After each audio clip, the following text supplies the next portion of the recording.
My name is Layla. I was 19 when my life stopped being mine. I had dreams once, small, quiet dreams. I wanted to become a teacher, live in a modest apartment, plant sunflowers on the balcony. I wanted simplicity. Peace. But peace doesn't belong to people who are born into desperation. My family. We were drowning. My father, once a proud small shop owner, had taken out loans to keep us afloat during the hard times. But the economy collapsed. The creditors came knocking. And the walls of our world began to crumble. One evening, he sat across from me, his eyes bloodshot, his fingers shaking as he lit another cigarette. "Layla," he said quietly, "there's a man. He can solve everything. But it comes with a price." That night, I was sold. To a stranger. A 68-year-old oil tycoon from Dubai. Sheikh Al-Rahman. The deal was simple, or at least that's what they told me. A legal marriage. One wedding night. Then I'd be free. In return, our family's crushing debt would be wiped clean. My father's shame would be buried. My mother's medicine paid for. My brother could stay in school. We'd be saved. But I wouldn't. I met Sheikh Hamid only once before the wedding. He was polite. Impeccably dressed. Tall, though his back was beginning to stoop. His voice was calm, calculated, and almost gentle. There was no cruelty in his eyes, only something unreadable. Cold, but not evil. "You will be taken care of, Layla," he said. That was all. No more words. No demands. No expectations. I wondered why someone like him, so wealthy, so powerful, would want someone like me. I was just a scared girl with borrowed shoes and a trembling voice. The wedding was set in a private hotel in Istanbul. Everything happened fast. A white dress was delivered. A team of stylists showed up to do my hair. The makeup artists spoke in whispers. They treated me like a doll. Not a bride. My father cried that day. But I didn't. I was too numb to feel anything anymore. That evening, I stood in front of the mirror in the bridal suite. My dress sparkled. My veil was long and heavy. I looked like someone else. Someone who was pretending to be okay. But inside, I was falling apart. I sat on the edge of the bed, alone, in silence. Minutes turned into hours. He didn't come. No one knocked. No one called. By midnight, something felt wrong. By morning, everything was. Sheikh Hamid Al-Rahman was found dead in his suite. There were no signs of violence. No struggle. No forced entry. The security cameras showed nothing out of the ordinary. He simply went to sleep and never woke up. But in his hand was a letter with my name on it. They didn't let me read it at first. The lawyers and family advisors swarmed like bees. The police asked 1,000 questions, though they seemed more confused than suspicious. And then the will was read. That's when everything turned upside down. Sheikh Hamid had made a last-minute change to his will, 2 days before the wedding. He left everything to me. Not a share. Not a trust. Everything. His all empire. His estates. His accounts. His staff. His legacy. And just like that, I went from being a pawn in a deal to becoming the most hated woman in the Ulrarman family. The funeral was grand, cold, and filled with eyes that burned through me. But one pair of eyes stood out among the rest. Arif. His son. The rightful heir. At 32, Arif was the opposite of his father in every way. Young, tall, fiercely intelligent, with a quiet storm behind his stare. He didn't speak to me during the service. He didn't need to. His glare told me everything. He thought I killed his father. And in that moment I realized the contract may be over, but the real war had just begun. I should have left. I should have packed a bag, disappeared, gone back to the shadows where no one knew my name. But I stayed. Not because of the fortune. Not because of the power. But because of the letter. The one Sheikh Hamid left for me. It was short. Handwritten in perfect Arabic. The ink barely dry. Layla. I owe you a life I cannot give. You reminded me of someone I failed long ago. Do not trust anyone, not even those who smile. Especially not my son. You are stronger than you believe. This empire is yours now. Protect it. Hamid, I read those words 100 times. What did he mean? Who had I reminded him of? And why warn me against Arif? Arif Ulrarman was everything the world admired. Magazine covers called him the Crown Prince of Crude. His investments in green energy made headlines. Women chased him. Businessmen feared him. And beneath the surface, he was sharp, calculating, and dangerous. He arrived at the estate 3 days after the funeral. No announcement. No emotion. He walked in like he still owned the place. I was sitting in the grand library, surrounded by ancient books I couldn't even pronounce, trying to figure out what to do with a billion-dollar company I knew nothing about. That's when he appeared. Dark suit. Loosened tie. Coffee in hand. He didn't knock. He didn't smile. He just looked at me. You're still here, he said. I am, I replied. Interesting. He didn't sit. He didn't leave. He studied me like I was some kind of puzzle. And for a second I felt like he could see straight through me. From that day on, he never left me alone. He joined every meeting. He questioned every decision. He hovered like a shadow I couldn't shake. You're not ready to run this, he'd say with that infuriating calm. I'm learning, I'd answer. He'd smirk. At what cost?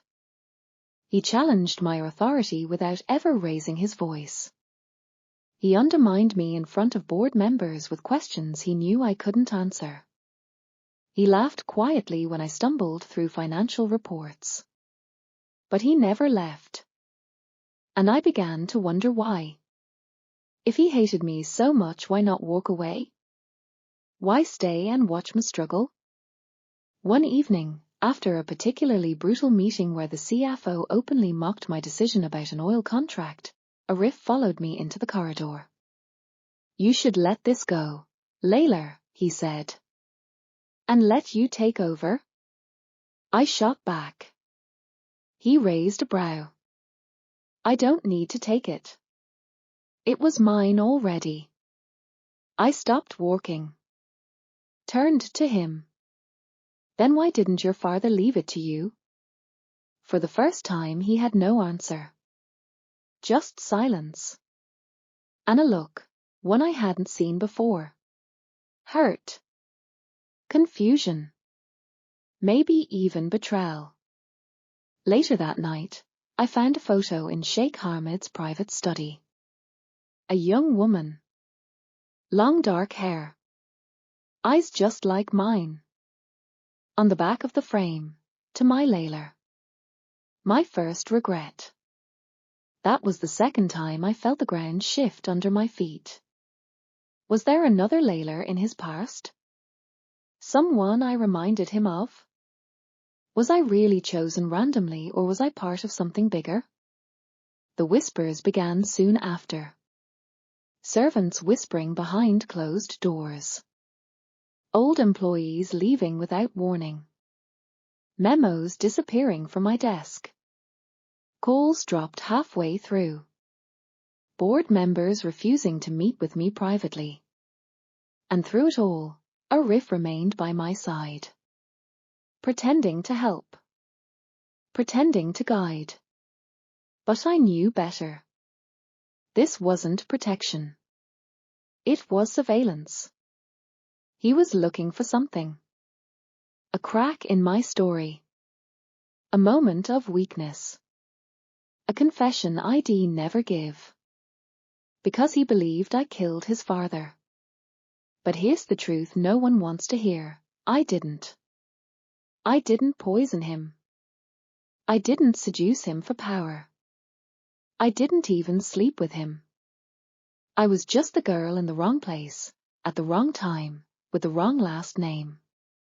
But no one believed that. Not the world. Not the press. Not Arif. Until one night, everything changed. We were at a charity gala, one I was forced to attend as the new face of the company. I wore a red gown, high heels that pinched, and a fake smile so tight it made my cheeks cramp. Arif showed up late. Looking like he walked out of a magazine cover. He took his place beside me like he belonged there. To the crowd, we looked like a perfect couple. Inside, I was shaking. He leaned in during dinner, voice low, dangerous. I know you're hiding something, he whispered. And I know you are too, I said without turning. He paused. Then, without warning, he smiled, not the arrogant smirk, not the mocking curl of his lips. A real smile. Small. Genuine. And for a terrifying second I forgot to breathe. Because in that moment, I realized something horrifying. I was beginning to trust him. I was starting to lose myself. Between board meetings, media appearances, secret letters, and Arif's constant presence, I barely recognized the girl I used to be. The girl who wanted to be a teacher. The girl who dreamed of sunflowers and small balconies. She was gone. Now I was Layla Rahman, heir to an empire I didn't ask for and prisoner to a legacy I didn't understand. But one thing had become clear. Arif wasn't going to stop until he broke me. Or until he understood me. He started asking questions, not just the passive-aggressive ones he used to throw during meetings. Real questions. Where did you grow up? What did you want before this happened? Why did you agree to the deal? I didn't know how to answer. Sometimes I'd lie. Other times I'd deflect. But then he said something he'll never forget. If you don't start telling the truth, you'll find someone who will. It wasn't a threat. It was a promise. One morning, I found Arif in his father's old study. He wasn't snooping. He wasn't digging. He was sitting still, holding a small leather-bound journal. I hadn't seen it before. When he noticed me, he didn't hide it. He simply said, I think my father was protecting you. Or someone like you. And I want to know why. Inside the journal were scattered notes. Half-thoughts. Letters never sent. There were entries dated over 30 years ago. Mentions of a woman named Amara. A child. A decision that haunted him. One passage stood out, or if I had chosen differently she would still be alive. The girl in the photo, the one from the village, her eyes are the same. Maybe this is my chance to make peace with God. It didn't make sense. To Arif, it was just another layer of confusion. But to me it felt like a mirror being held up to my past. Because my mother's name was Amara. I had never known much about her. She died when I was little. All I had were a few photos, a necklace I never took off, and my father's silence. He never spoke of her. Now I wondered if he had a reason. That night, I couldn't sleep. I stood on the balcony outside the estate's master bedroom, the desert wind curling through my hair, and I realized something terrifying. My life didn't just change when I married Sheikh Hamid. It had changed long before I even met him. Something connected me to that man. To this family. To this empire. But I didn't know what it was. And Arif was starting to suspect it too. He became quiet in the days that followed. No more sharp comments. No more smug looks. Just quiet tension between us, like two storms waiting to collide. And then he surprised me. He invited me to Dubai. Not for business. For answers. He had found a woman. An old caretaker who had worked in his father's summer estate for over 20 years. She claimed to know about the girl with the same eyes. He didn't tell the board. He didn't bring security. It was just the two of us. The flight was silent. We didn't speak much. But the silence wasn't heavy. It was filled with questions. Unspoken. Unclear. When we landed, a car was already waiting. We drove for hours, leaving the city behind, crossing into the endless beige of the desert. Until finally, we arrived at a small villa surrounded by sand and memory. The woman's name was Mariam. Wrinkled hands. Clouded eyes. But her mind sharp as ever. She stared at me for a long time. And then she whispered, "You look just like her." Who? I asked. Amara. I felt the ground disappear under me. Sheikh Hamid's first love, Mariam said softly. The one he was forbidden to marry. According to Mariam, decades ago, Hamid had fallen in love with a poor village girl during one of his university breaks. Her name was Amara. They had planned to elope. To disappear. To live far from the expectations of his family. But his father, the original Sheikh, found out. He forced Hamid to end it. Tore them apart. Sent Amara away. No one knew what happened to her afterward.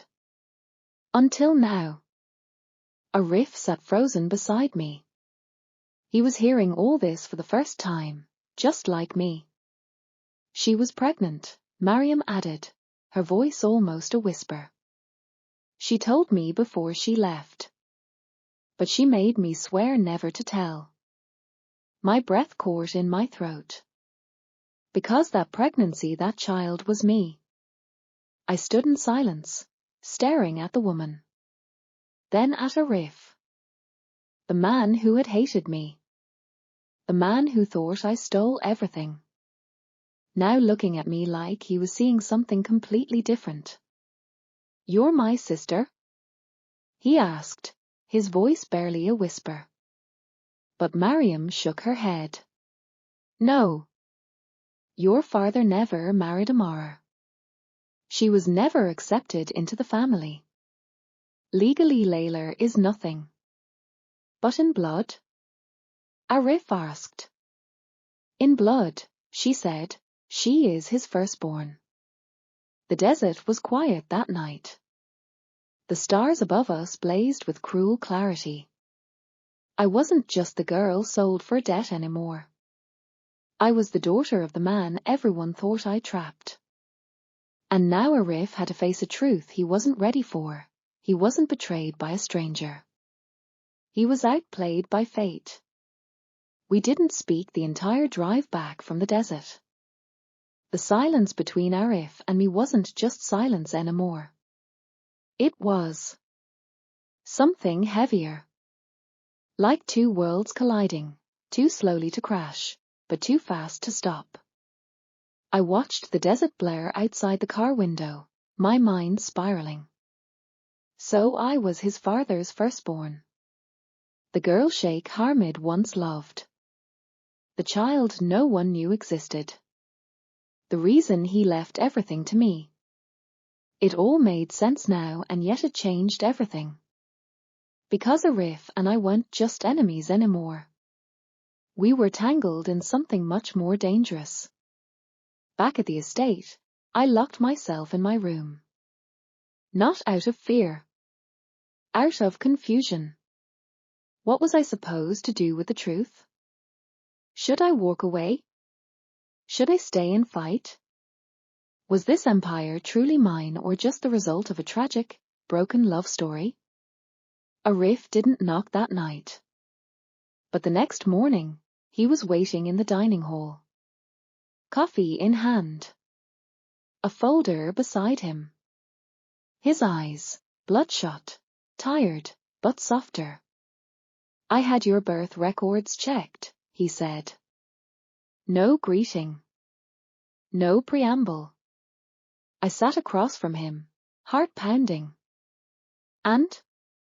I asked. He slid the folder toward me. Inside was a certificate. My birth. My mother's name, Amara Hassan Farther. Unknown. I checked the hospital's archive logs, he said quietly. She listed no farther. But the dates match. The region matches. Even the blood type. He looked up at me. It's real. I nodded slowly. Then said the words I'd been afraid to say since Mariam told us the truth. So what does that make us? He flinched. And then whispered, I don't know. We want siblings. Not legally. Not biologically. Not by name. Not by marriage. We were the children of the same man from two separate, hidden lives. But that didn't make this easier. If anything, it made everything more complicated. Because now that the hatred had faded, now that the suspicion had shattered, what remained between us was something else entirely. The next few days were quiet. Arif kept his distance. And I tried to keep mine. But life doesn't leave space for distance when emotions start to bleed into every moment. One night, after a long meeting about oil rights in Northern Africa, I collapsed on the couch in my office, exhausted. I didn't notice he had followed me in. Long day, he said from the doorway. I didn't even look up. They always are. He stepped closer. Then, quietly, I've been wrong about a lot of things. I looked at him. He wasn't wearing his usual armor of arrogance. No suit. No tie. Just a man, lost, tired, and carrying a legacy he was never supposed to share. I thought you were a liar. A thief. A manipulator, he continued. But now I see. He stopped. What? I asked softly. I see myself in you, he said. And I saw it too. The weight. The pressure. The loneliness of trying to be someone for the world while losing who you really are. That night, he didn't leave the office. He sat with me. We talked. 4 hours. About nothing. And everything. His childhood. My childhood. How he never really knew his father, only the man shaped by duty and image. How I grew up wondering if I was unwanted. How both of us were, in different ways, abandoned by the same man. Somewhere between midnight and dawn, something changed. His hand brushed mine. Neither of us pulled away. But neither of us moved forward either. It was like standing at the edge of a cliff and not knowing whether to fall or fly. The next day brought more chaos. The board was growing restless. The press had caught wind of Sheikh Hamid's will being contested. Rumors were spreading about me, about Arif, about the empire. And worst of all, a sealed envelope arrived from an anonymous sender. Inside, a photo. Me and Arif. Sitting too close. Hands too close. Smiles too real. And a note scribbled in thick black ink. Or how far will you go for power, Layla? Arif read it in silence. Then looked at me. They're watching. Always, I whispered. It wasn't just the media. It wasn't just jealous board members. Someone was trying to destroy me. Us. From the inside. And whoever it was, they knew about our connection.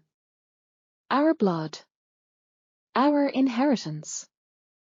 And the growing danger between us. I tried to ignore it. Tried to focus on numbers, meetings, oil routes. But my heart was louder than my mind. One night, I found Arif again. In the same study. Holding the same journal. I don't know what this makes us, I said. But I know what I feel. He didn't look at me. He just closed the book. Then said, almost in a whisper, "Oh, we are what they made us." Broken pieces of a man who never finished his story. And then he touched my cheek. Soft. Gentle. Scared. And I let him. Because at that moment, nothing else felt real, except the heat between us, the pain we shared, and the line we knew we were about to cross. Sometimes the truth doesn't set you free. Sometimes it burns everything down. The envelope had always been there. Hidden in the back of Sheikh Hamid's private safe. Sealed in red wax. Addressed to me. To Layla, if I do not survive this. I found it the day after the anonymous photo arrived. Arif stood behind me as I opened it, silent as stone. Inside, a letter. Written in his father's trembling hand. My dearest Layla, if you're reading this, it means my time has ended, perhaps by nature, perhaps by force. You do not know the full story. I doubt I was ever brave enough to tell you face to face. Decades ago, I made a mistake. I loved a woman I wasn't allowed to love. Her name was Amara. I was young. Stubborn. Afraid. I let others decide for me, my family, tradition, fear of scandal. I chose silence. And in doing so I lost her. Years later, I found out she had died. But not before giving birth. To you. I watched you grow from a distance. I sent money anonymously, funded your school, even paid your father's debts, the ones he hid from you. When the chance came to meet you, I created the deal, the marriage. I thought one night would be enough to speak to you. To explain. To give you what I owed. But my past caught up with me faster than I expected. If you're reading this, it means I failed. My death may look like an accident. It may even be blamed on you. But you must know this. You are innocent. You are my legacy. And everything I built belongs to you. Tell Arif the truth. Tell him he was always my pride. But you were my redemption. The room was so silent I could hear my own heart. When I looked up, Arif wasn't stone anymore. He was broken. We didn't speak for hours. He walked out. I stayed behind, reading that letter again and again. That night, Arif came to me. His face unreadable, but his voice calmer than I'd ever heard it. They found something, he said. I blinked. Who? The police. A toxin. In his drink. He paused. Someone poisoned him. The timeline matches the night before the wedding. My breath caught. You think it was me? He looked at me, and for the first time, I couldn't tell what he saw. Hate? Love? Fear? Or all of it at once? No, he said. I think someone wants us to believe it was you. It all started to connect. The rushed marriage. The sudden death. The anonymous letter. The photo. Someone wanted this empire. Someone who knew the inheritance clause.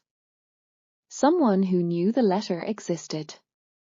And someone who wanted Arif and me at war with each other so we'd destroy ourselves. And then came the call. A hidden number.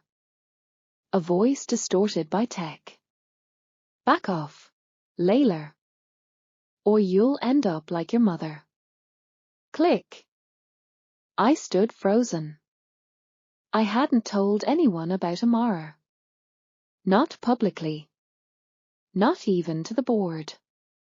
Only Arif knew. And Mariam. We drove that night to Mariam's village. But when we arrived, it was too late. The house was empty. Signs of struggle. Mariam was gone. No note. No clue. No trace. Just a single thing left on the table, the necklace my mother used to wear. Someone was covering their tracks. Someone close. Inside the empire. Back at headquarters, Arif called an emergency meeting. But not with the full board. Only 3 members. The ones closest to his father. One of them was shaking. Another, too quiet. But the third, a man named Salman Idris, smirked the entire time. Arif confronted him head-on. Where were you the night of my father's death? With your mother, Salman said. You can check. She died in 2012. Did she? He said coldly. Or did your father say she did? The entire room froze. Salman stood up. Calm. Confident. Then looked at me. You think you're a daughter? You're a mistake. He never loved Amara. He used her. Just like he used me. And just like that, he confessed. Salman had been Sheikh Hamid's right hand. His fixer. His cleaner. His shadow. He had also been in love with Amara, long before the Sheikh met her. She chose Hamid instead. And Salman never forgave him. So he waited. Plotted. He poisoned the Sheikh the night before the wedding. He sent the photo of me and Arif. He kidnapped Mariam, because she knew. And he wanted me dead next. But he underestimated one thing. Arif. Security arrested Salman the next morning. Mariam was found, scared, dehydrated, but alive. The empire survived. But we didn't walk away unscarred. Weeks passed. The press moved on. The board quieted. I was officially named co-chair of Al Rahman Industries. But the question still lingered. What about us? Me and Arif. We sat one last time on the estate balcony. Same wind. Same silence. So what now? I asked. He didn't answer at first. Then finally, I don't know what we are, Layla. But I know what we're not. We're not enemies anymore. I smiled. And we're not family either. He looked at me, long, intense. We're something in between. Something no one would understand. And maybe that was enough. Not love. Not hate. But something honest. A bond forged in fire. And blood. And truth. I stood and began to walk away. He called after me. Layla. I turned. He held out something. The letter. Keep it, he said. You earned it. As I walked away under the desert sky, I realized I had been sold for debt. But I rose an heir. A survivor. A storm.